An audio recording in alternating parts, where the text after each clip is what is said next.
Elvis Gutierrez hanggang ngayon ay nangungulila pa rin sa asawa at nababalot pa rin ng kalungkutan araw-araw dahil sa naiisip at namimiss ang kanyang asawang si Alexa. Ngayon nga ay 40 days na simula nang lumisan si Alexa at ramdam pa rin ng pamilya Gutierrez ang pagkawala nito. Panoorin at kung hindi pa nakasubscribe, don't forget to click subscribe and hit the notification bell to keep you updated. Ngayon ang araw, 40 days ni Alexa, nagsama-sama ang lahat, pamilya ni Elvis Gutierrez at side ni Alexa Uychico sa kanyang himlayan upang doon ay alalahanin ang naging buhay ni Alexa noong siya ay kapiling pa nila.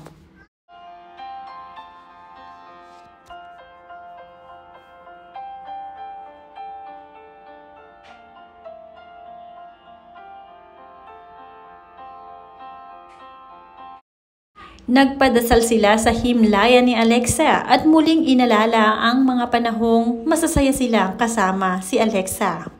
Madaming memories ang nabuo at naging makabaluhan naman ang pag-i-stay ni Alexa sa mundo dahil biniyayaan din sila ni Elvis ng 2 supling.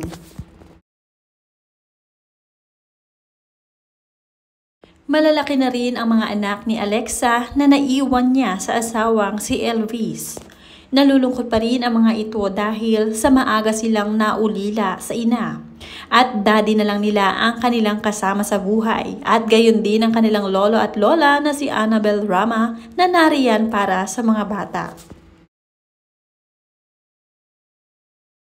Sa himlayan nga ni Alexa, kumpleto ang mga bata na dumalaw sa kanya. Kasama ang mga anak ni Richard Gutierrez at Sara Labati na si Sinasayon, ang kalaro ng mga anak ni na Alexa. Kahit papaano ay naiibsan ng lungkot kung maraming bata ang kasama.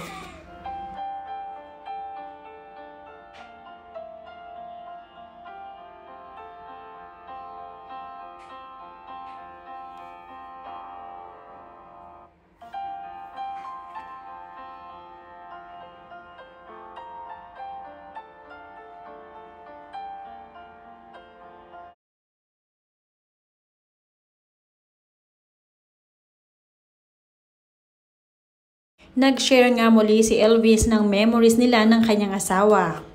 It's the 40th day without you, my love. I want to talk to you already. To ask how are you and to tell you how we've been. I hope you can hear me when I talk to you. We have been missing you every day. You really made us feel your love in every kiss, every hug, and every I love you. I will hold on to that for as long as I live. I miss you so much, Alexa. Marami din nagkomento sa ipinost nitong si Elvis Gutierrez tungkol sa kanyang asawa. Ang sakit but praying for her soul. I'm also a mom, that's why I can relate. Mula naman sa isa pang commenter, just always pray po. Talk to Jesus and tell Him to send your messages to Alexa and surely she will hear you out. I feel you. Mula naman kay Mika, praying you and the girls find peace, Elvis.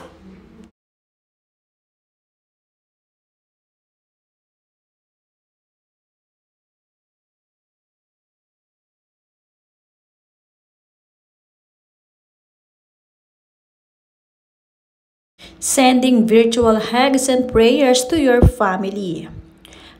Mula naman kay Carmen de la Cruz, 87. Hello po. Be strong for your 2 lovely daughter. God bless po always and to your family.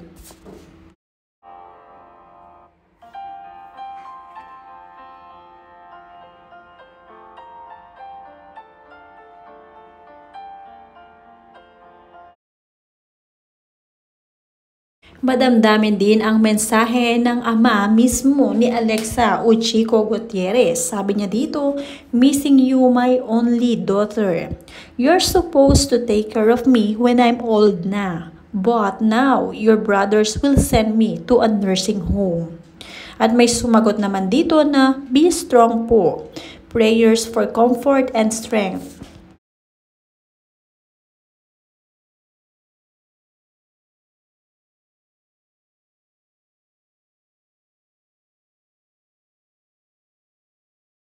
Marami talaga ang nakakamiss kay Alexa, lalong-lalo na ang kanyang mga kaibigan.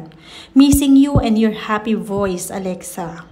Naaalala ko yung kwento ni Annabel Rama dati. Pag nagbumura daw siya, sinasabihan daw siya ni Alexa ng Mommy, that's bad. Ang cute, kaya pala mahal na mahal din siya ni Annabel Rama.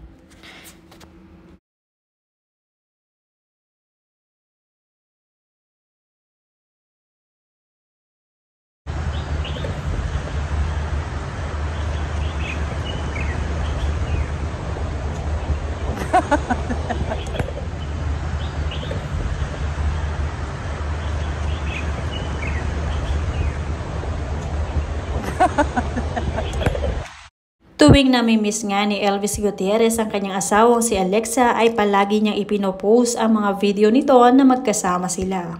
Oftentimes, I imagine you being here with us, smiling and laughing. Like a beautiful daydream. I miss you, Alexa. At mula naman sa mga commenter, I get teary-eyed whenever I watch this beautiful wife, mother, daughter, and she is perhaps such a good friend also. God bless your family always. Mula naman sa isa pang commenter na si Chris Marie, I've lost my dad due to cancer last year. We missed him so much. I understand how you are feeling at the moment. We don't want them to go, but at least they are not in pain anymore. They are no longer suffering. Prayers to you and your family, Elvis.